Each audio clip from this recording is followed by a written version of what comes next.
Hi everyone, welcome back. As we get closer to 2026, now is the perfect time to pause and think about how you want your life to feel in the new year.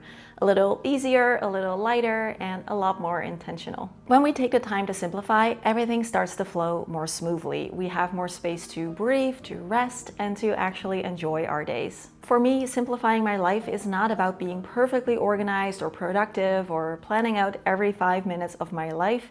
It's about letting go of overly complicated routines and habits and expectations and creating more space for peace and joy. When my daily life feels easy to keep up with and I can actually keep my cup filled and be able to handle it when life throws me a curveball. So in today's video, I'm going to share 26 easy ways to simplify your life before 2026 so that you can start the new year feeling calm, grounded, and centered. And a big thank you to Ruby Cup for sponsoring this video. I'll tell you more about them later. For now, as always, feel free to grab yourself something nice to drink if you want, and let's begin. All right, let's talk about it. The first one is to quit one commitment that you don't want to bring with you into the new year. If there's something recurring in your calendar that you always go to, but it's not necessarily super important that you are there, or maybe something that you've been doing for a while, but you feel like you can't really quit it, however, it's not really bringing you any joy or fulfillment anymore, ask yourself if it really is true that you cannot quit or if it mostly just feels that way.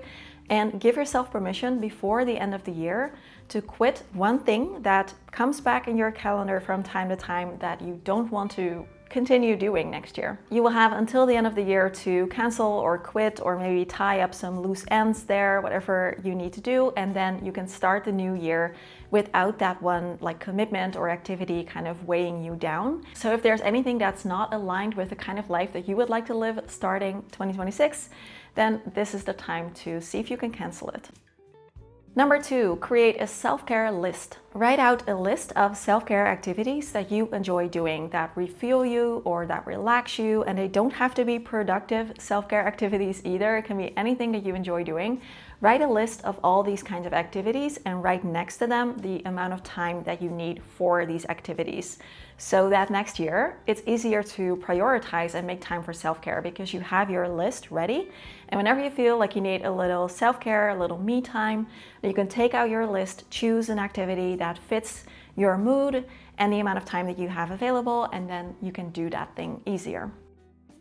Number 3, unfinished tasks. Give yourself the gift of starting out the new year without that little annoying, nagging list of things that you know you still need to do, but you've been putting off for a while, whether that is something that you have in your car that you still need to return, or it's scheduling a doctor's appointment or a dentist appointment or a repair or giving someone something back that you borrowed, whatever it is. Write a little list of all these annoying little tasks that are unfinished and try to get them done before the end of the year so that that stuff is not nagging at you starting in 2026.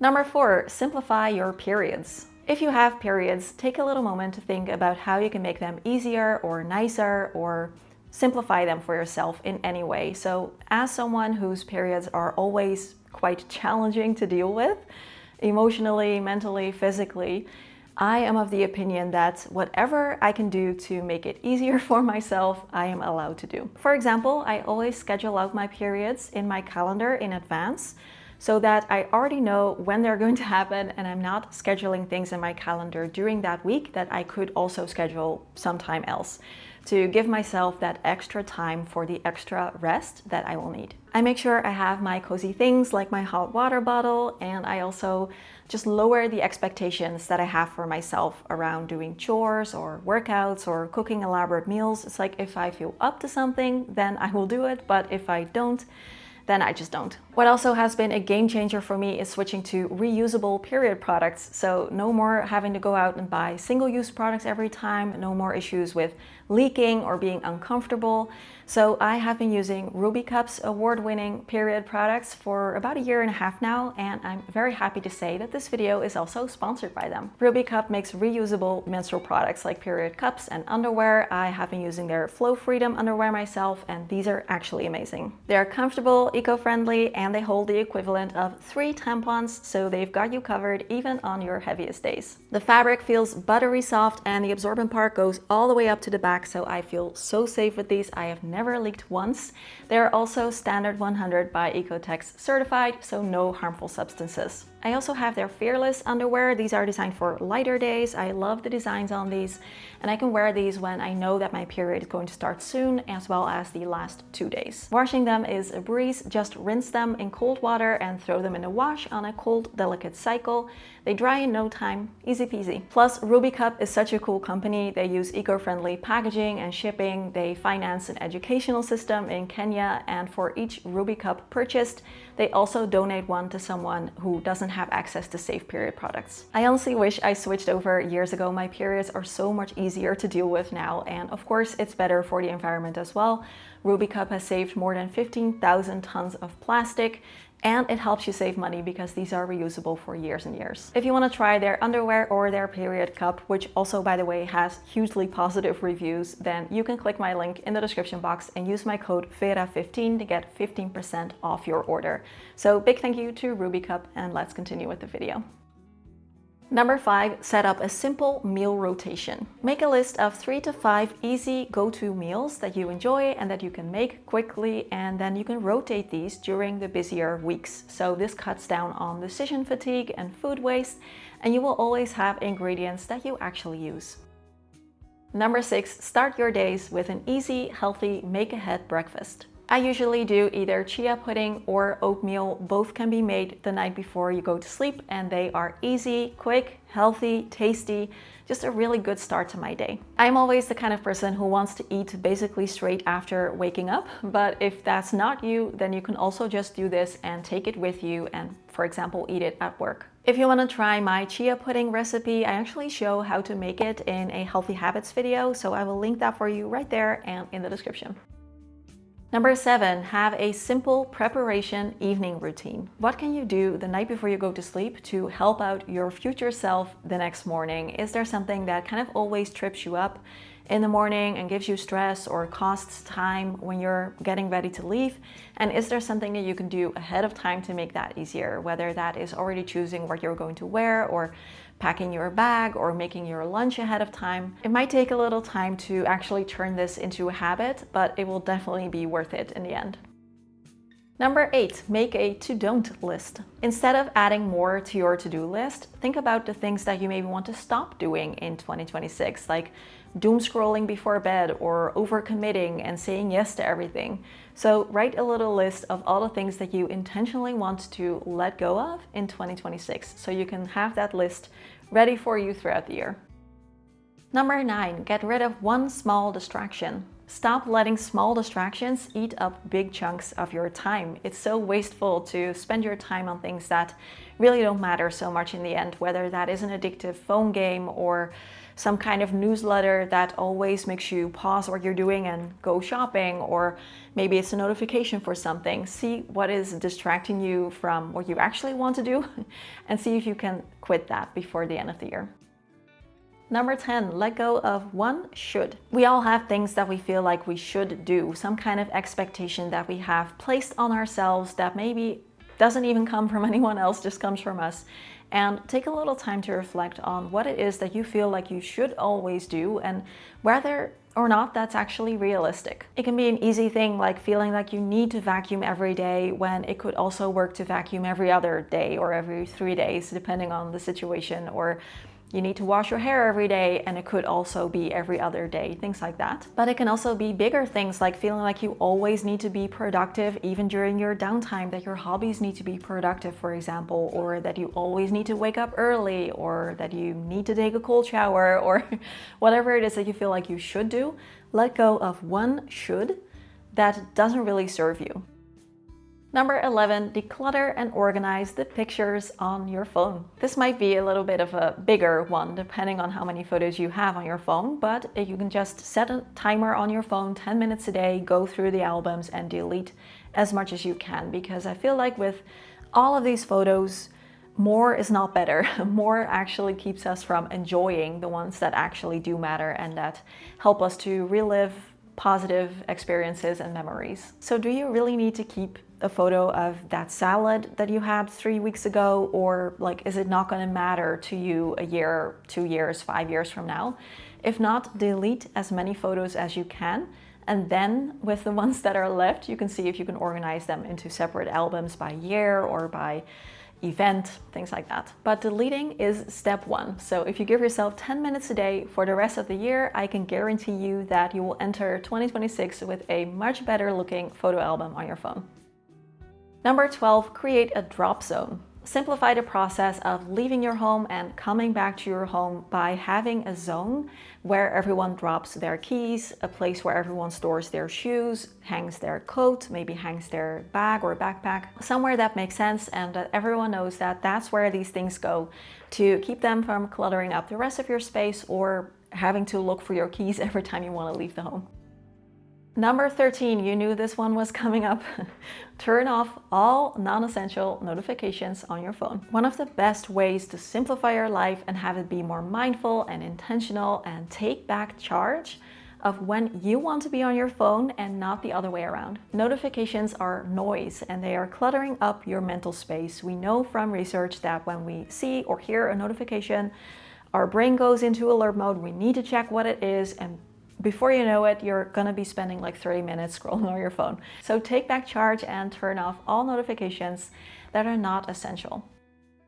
Speaking of which, number 14, create a phone tray. I talk about this one often, but if you haven't done it yet, then here's the sign to get started. Have a little place in your home, and this can be on a tray like I have. It can be a little box. It can be whatever works for you. You probably don't have to buy something for this. You probably already have something you can use. But that is where your phone lives. So you put your phone there and you don't have it with you, like on you all day whenever you're at home. This is one of the best things you can do to actually create physical distance between yourself and your phone. So you have to walk all the way over there to grab it and you don't have it like on you all the time. It just creates that little bit of extra friction and it will really help you to have a better relationship with your technology. It might take some practice and getting used to, but this is one of the best things that I have ever done and I cannot recommend it enough. Number 15, plan one no plans day. Take out your calendar and before the new year starts, locate one day that you can plan out in your calendar, specifically not to have any plans. So no activities, no errands, no must-dos, whatever you want to do on that day. Even if it's nothing, everything is fine. That is your day. Simplicity often starts with space, with emptiness, with breathing room. So I think that having one day for yourself like this, and if that's not possible, maybe half a day if that works better, but try to see if you can find a day. I think, yeah, that can be kind of life-changing. Number 16, create a calm corner. Choose one spot in your home where you can relax, whether that is a comfy chair or a cozy corner or a nook or a window seat or whatever you have. That's going to be your relaxing spot in 2026. Whenever you want to unwind, you can go there, try and keep it just clutter-free and clear. Have it be like a little bit of nice, extra cozy, extra comfortable, and have that space ready for you in the new year.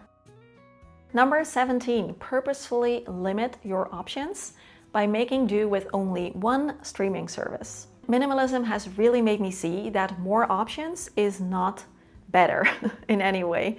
Usually it's actually the other way around. And this is something that we've actually been practicing with ourselves this year when it comes to streaming services. We've been making do with just one. We personally have only HBO Max currently. It doesn't matter which one you choose.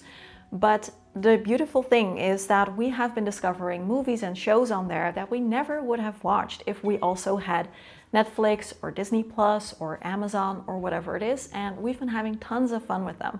For example, we recently watched Hello Ladies, and it was such a super funny show. It was very awkward. I had to watch like that, but it was a super fun show. We never would have watched it if we also had all the other ones with all more well-known shows. Having more options usually just means being more overwhelmed, and also it's super tempting to only watch the things that everyone else is watching. And it just creates a ton of FOMO too. It's expensive. So I really enjoy just making do with what I have and It's been super fun. Number 18, have a snack reset. I'm doing this currently starting this week because we have been snacking a lot more than usual the last month or so, and we have the holidays coming up for us too. Our anniversary is coming up as well. So we have some snacks to go for the rest of the year. So I am doing a snack reset from this week until the holidays. This doesn't mean that I'm dieting or ramping up my workouts or anything crazy like that, just kind of back to basics. And you can set rules for yourself, maybe you're allowed one snack on the weekends or something, but we have been going a little bit crazy. So for me, it's just a matter of not buying things, not buying the potato chips or the chocolate or grilled cheese. We've been having a lot of vegan grilled cheese lately. So yeah, a little reset can't hurt. And something that can help with that too, number 19, to keep some healthy snacks on hand. It really does help if you have some nice healthy things that you can snack on. So whether that is some fruit with peanut butter, I really like these ones. We keep them in this thing. They are chickpea crackers. I really enjoy these for some reason. So have something in the home that you can snack on that is a healthier option. Number 20, let go of a grudge. Forgive someone or forgive yourself. Holding on to resentment, regret, guilt, anger, it's just not serving you in the new year. So letting go of that, choosing to let go of that grudge, doesn't make what happened okay, but it just means that you are ready to not hold the weight of it, because these things take up a lot of quiet mental space. So think of it as emotional decluttering. You're just freeing up energy for better things, for joy, for intentionality, for purpose, for relaxation, for peace of mind. You could also journal about this or write a letter to someone or to yourself and just say I'm letting go of this and I'm moving forward. Number 21 is an exercise, and that is your Wheel of Life chart. If you've never done this exercise before, it is a very simple reflection tool to see how balanced your life is currently. So you just write a circle and you divide it up into sections.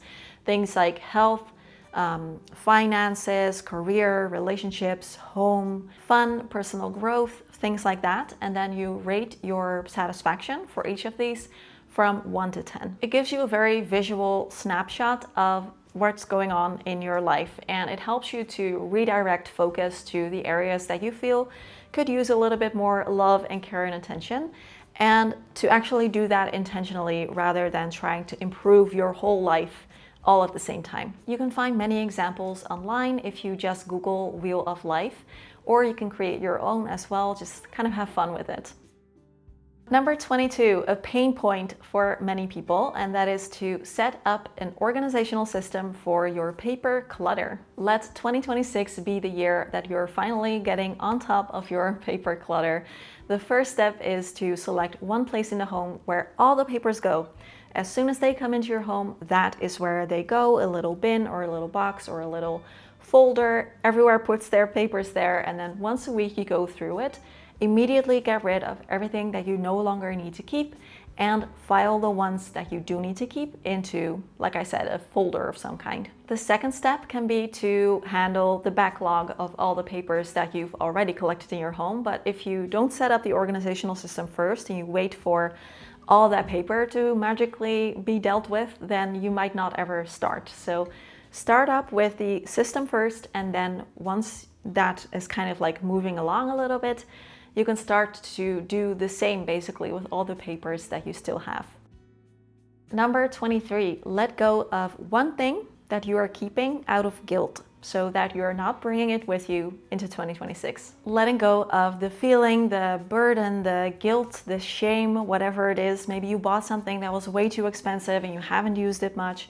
Maybe it was something that someone gave you, or something you inherited, or just something you regret buying for whatever reason. Maybe something doesn't fit you anymore. Take that one thing that, if you're thinking of something right now as I'm saying this to you, really consider letting go of that before the end of the year. You could also take a picture of it if you don't want to really let go of it in the sense that you can never actually look at it anymore. It kind of depends on what it is, but make the decision for yourself to not take that feeling with you into the new year. We all keep things out of guilt. I am no stranger to that feeling, but I also know how nice it can be to let go of that.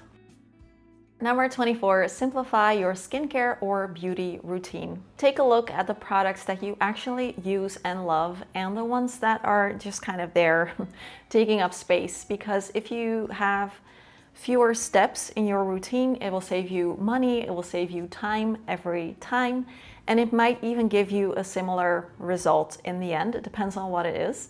So if you enjoy doing something still, then of course you can keep doing that next year too.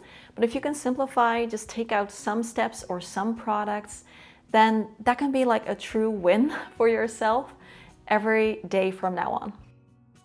Number 25, unsubscribe from emails that you never open. I'm not even talking about dealing with all the emails that you have in your inbox already. Like, that can be quite a big project depending on how many you have. If you want to do that, great, do that.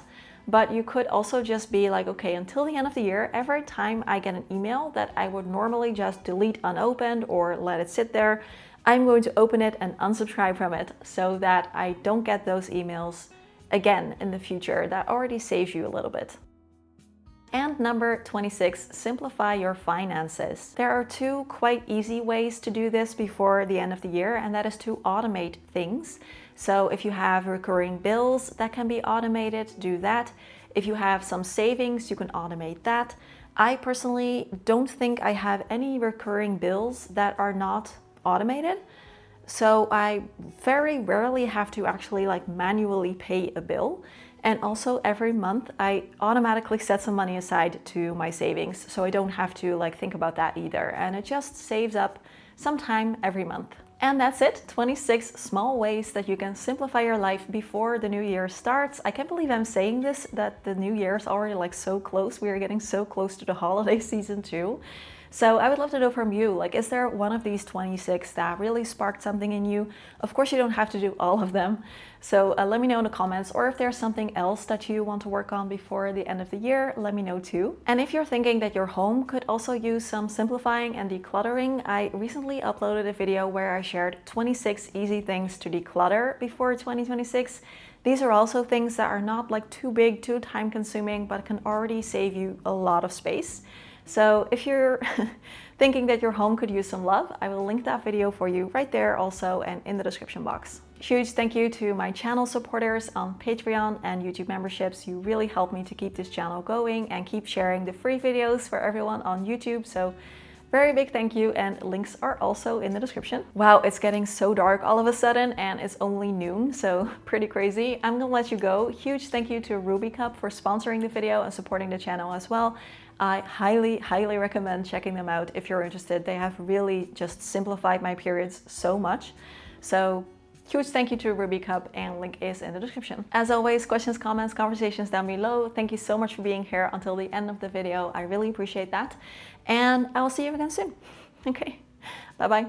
Does anyone have a good crime thriller book recommendation? Preferably like a little bit Scandi noir, because I finished the Wallander series, which is from Sweden, and I also am about to finish the Erlendur series, which is from Iceland. And these are also like a little bit old school, 90s, 2000s, and I really enjoyed them. So if anyone has a good recommendation, I would love to hear it.